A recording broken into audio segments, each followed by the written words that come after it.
Welcome, brave souls, to Fear File Chronicles, your one-way ticket to spine-chilling stories and terrifying tales. Tonight, we'll be diving into the darkest corners of the human mind with the story, Stuffing and Breadcrumbs, penned by the twisted mind of Mac Ralston.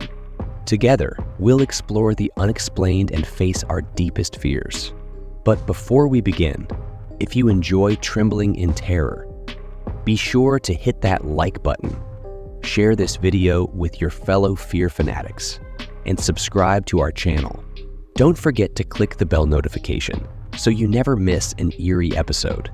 Your support truly means the world to us. So feel free to leave a comment below to join the Fear File Chronicles community.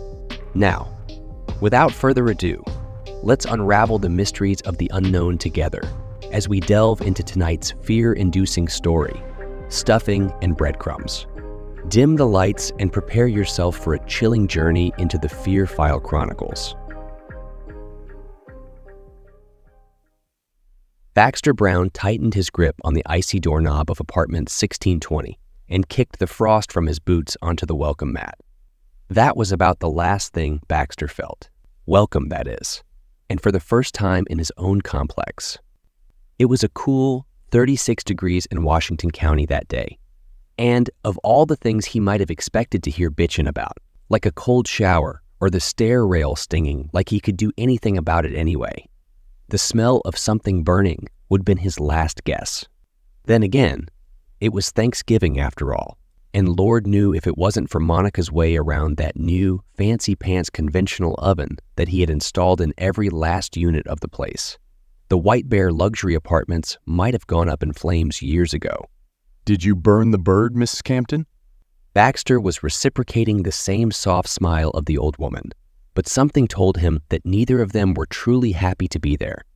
If truth be told, he would rather have been downstairs with Monica or his son stuffing breadcrumbs up to the brim of a gobbler's ass. But this was one of those landlord duties he was nicely accustomed to in his autumnal years. Besides, the Camptons were old friends. "The bird?" Mrs. Campton asked, nudging him further into the apartment, which was just as cramped as she was.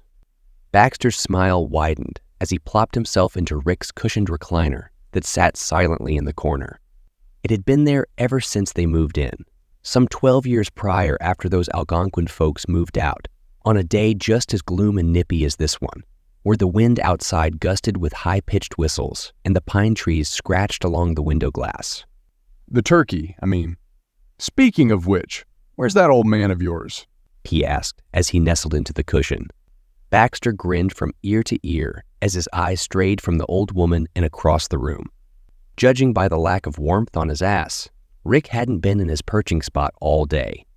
And now that the crisp of November was left at the door, Baxter could get a whiff of something burnt to a crisp inside. It was a strong, sharp stench that made him clack his tongue and sit up a bit straighter.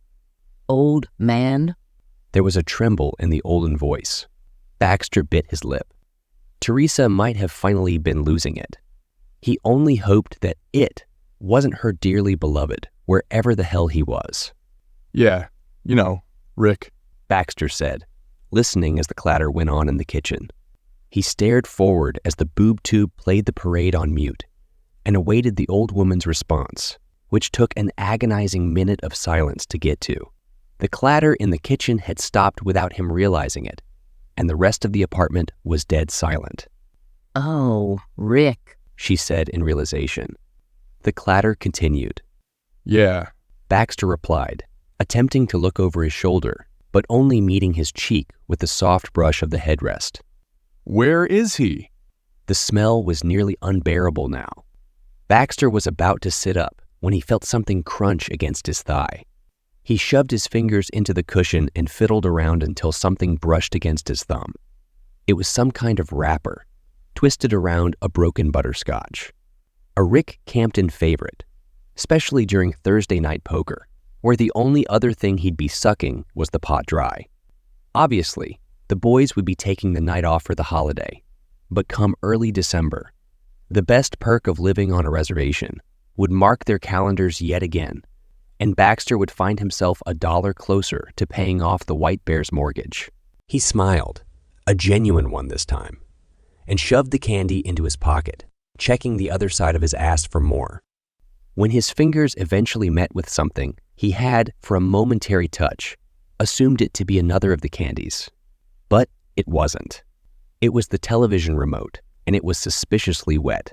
He should be done soon, Teresa finally said, answering the question that Baxter had forgotten he'd even asked. As he raised the clicker, the slickness of the visibly red substance spread across his thumb, and his chest rose with breath. Done with what exactly? Teresa didn't answer. Instead, his question was met with silence from the kitchen.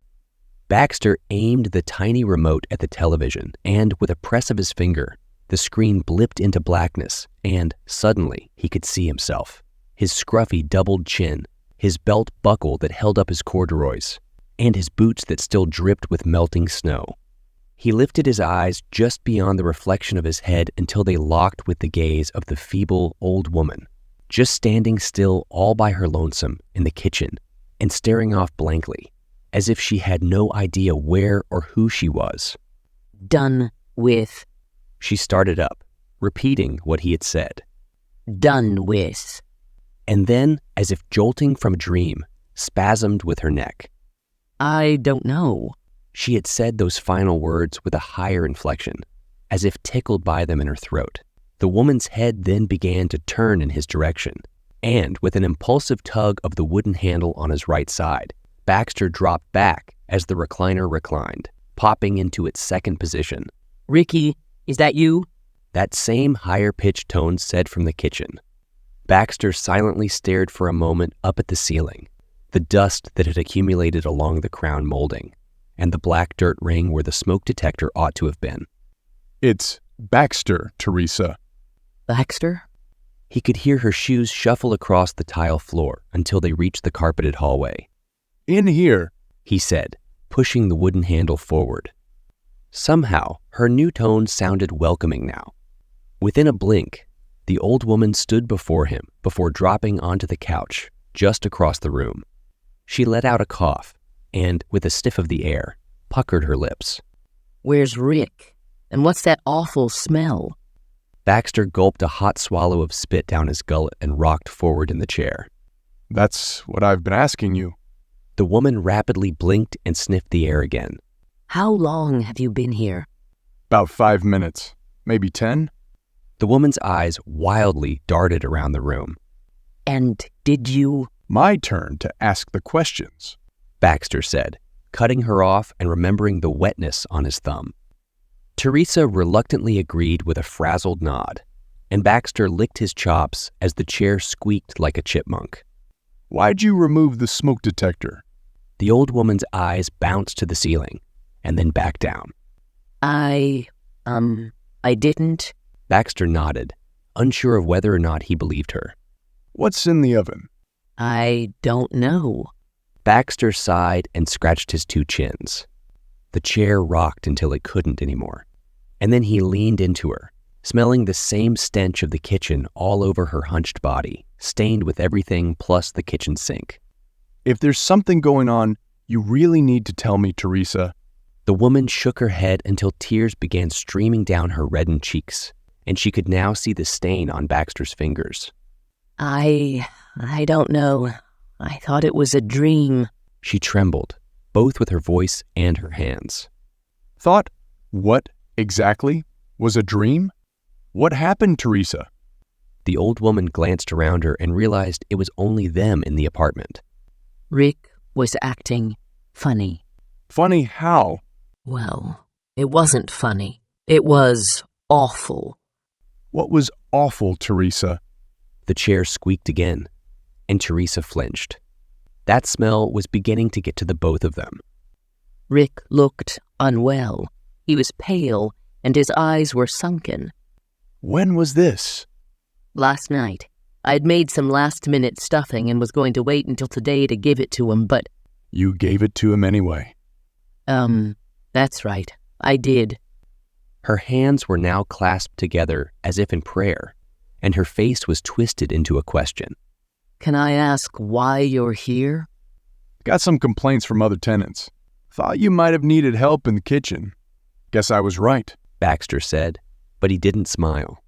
What happened after you gave Rick the stuffing? She winced and squeezed her own hand until it was red. His mouth dropped open. While eating? Teresa nodded. I thought he had choked, but he hadn't. There were words coming out, but the stuffing never flung. His tongue didn't move, neither did his eyes. Baxter leaned back into the chair. Where did this happen? The woman lifted a pointed finger, which seemed to wilt more than it did extend. You're sitting in it.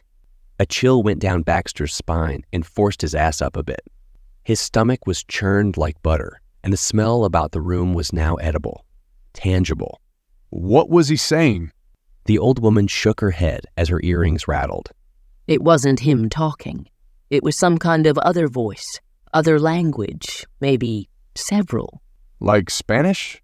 Those earrings rattled again. No, I've heard Spanish before. Her voice began to crack, and then the tears began to flow. She rose to her feet, and Baxter followed her up. Oh, Baxter, please, you've got to help. Let me check the bedroom, he said as calmly as he could. We'll figure this out. Teresa grasped his arm and nodded silently, watching as he passed her, and approached the dark bedroom across the apartment. From even a good 10 feet away, he could hear the buzzing of flies emanating from the doorway. There was another feeling in his gut that told him he ought to have turned around and left 1620, but his sheer curiosity compelled him forward and into the frame. He felt along the smooth drywall until his index finger flicked the light switch, hidden in the blackness. The bedroom was instantly flooded in a warm white from the lamp in the corner, and harsh shadows stretched across the cold room. Resting on the bed before him, atop the covers and swarmed with dozens of buzzing flies, was a raw, slow rotting turkey. Shit. Baxter nearly belched bile into the sleeve that had found its way across his nose and mouth, his other arm slamming the door to the bedroom with a loud thud. Some of the hanging photos along the wall rattled, and he turned to Teresa to apologize for his language, only to be met with an empty living room and reclining chair. The sight shot the hairs on the back of his neck straight up like toy soldiers at attention, and immediately he surveyed the apartment, back and forth. It was empty and quiet, aside from a familiar sound, clatter in the kitchen. As Baxter turned the corner from carpet to tile, the clinking and clanking of metal and wood reverberated off of the walls that seemed to ever so slowly close in. The stench of the oven was overwhelming now, and just to breathe, Baxter had to cover his reddened nose. Teresa? All that clanging abruptly stopped with his voice. He took another step into the kitchen and watched as the still-standing woman faced the oven door, foul-odored smoke rising from its depths. I'm in here. The words were choppy and deeper like before, and nearly sounded as if they were spoken by a dozen mouths at the same time, and as if none of them had any idea as to what they were actually saying. Baxter stopped cold in his tracks, halfway across the room beside the fridge. Teresa, or whatever the hell she was now, still faced away from him. This is not how I wanted to spend my holiday. Baxter grumbled to himself, planting his feet firmly onto the tile floor. There is nothing holy about it, the voices from somewhere within Mrs. Campton said. Baxter puffed his chest. I don't know who or what you think you are, he said, deepening his tone and knowing he wasn't talking to Rick's wife anymore. But you're going to get the hell off my land. The old woman's head, by degrees, twisted to face him, and the voices that emitted from her stagnant lips, wet with saliva, were unrecognizable and barely coherent. This was never your land, white man. You claimed it. We claimed you. The oven timer dinged, and Baxter nearly tumbled to the ground as he rushed for the front door, hearing the colony of voices within Teresa Campton's body howl over his shoulder. There were 3 distinct thuds that rapidly rushed across the tile behind him. But just as tile turned to carpet, Baxter slammed the door to apartment 1620 and nearly leapt over the frozen guardrail that stretched across the way. A blend of ice and fallen autumn leaves snapped between the concrete and his boots as Baxter descended the stairs and raced toward his apartment, ready to grab Monica and their son and get as far away from White Bear as possible. He plunged the key into the freezing metal knob and twisted, gripping it as hard as it gripped back. When the lock clicked, Baxter thrust his weight through the door and felt the warmth of the Thanksgiving feast wrap him like a smoky blanket. The door slammed behind him, and a howl, maybe of wind, pierced through the foggy windows. But Baxter didn't hear it. He was too distracted by the smell and the dribble that had found its way down his chins.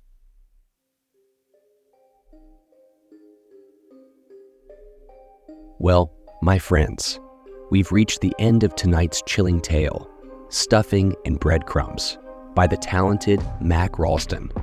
I hope you've enjoyed our descent into darkness, and that you'll carry a piece of the Fear File Chronicles with you as you drift into uneasy dreams.